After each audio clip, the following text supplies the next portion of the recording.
KTN News. And now to a controversial court case that is seeking to legalize female genital mutilation in Kenya.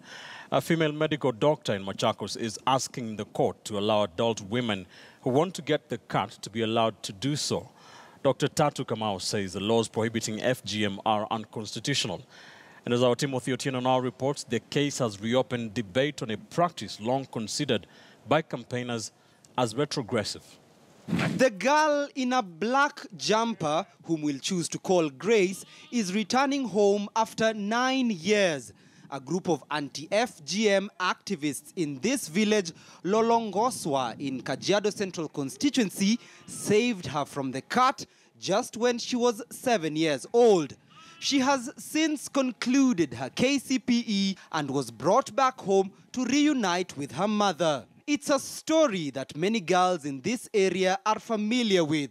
In this part of the country, the cut often precedes early marriage, especially among young girls. They are not victims, but they are champions. These are girls who have gone through so much in their life. These are girls who have not seen their parents. These are girls whose mothers have been beaten because they've tried to rescue them. And they cannot even imagine that one day there will be somebody. But now all this is up for debate.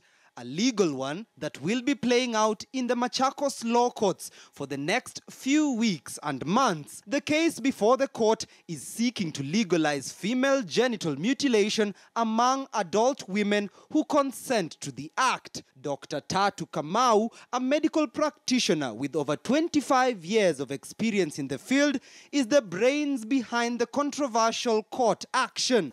The annex is a report. She is basing her case on Article 27 of the Constitution, which guarantees the prohibition against discrimination of any kind to all Kenyans. Tatu says FGM, which in essence is female circumcision, should be allowed among women, just the same way men are allowed to conduct male circumcision, provided the procedure is done within medical terms. It can be made safe. It's a very minor procedure. It's a minor surgical procedure. It does not need a full theater. You don't need to book a theater. It does not need general anesthesia. So if it is medicalized, it is made very safe. The effects of medicalization is still the same, even if it's performed in hospitals. The risks are still the same. There is actually no health benefit at all. In her petition, the doctor wants, among other things, to have the prohibition of the Female Genital Mutilation Act of 2011 expunged from the laws of Kenya, arguing that it discriminates against women by limiting their rights to fully participate in their culture. She also argues that the law denies women autonomy over their own bodies. The Constitution, I believe, gives us that right to decide, how we want to follow our culture or religions also. It's a debate that is already drawing widespread reaction from a section of Kenyans. Kama mimi mama, hiyo nimeipinga.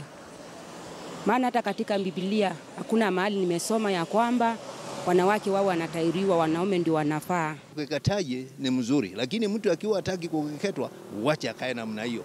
According to a recent UNICEF report, at least 41% of FGM cases in Kenya are now conducted in health facilities or by people claiming to be medical practitioners. This figure is the third highest in the world after Egypt and Sudan. Justice David Kemei gave the parties in the case up to February the 26th to file their submissions and responses before his court could decide on whether the case merits to go to full trial or not.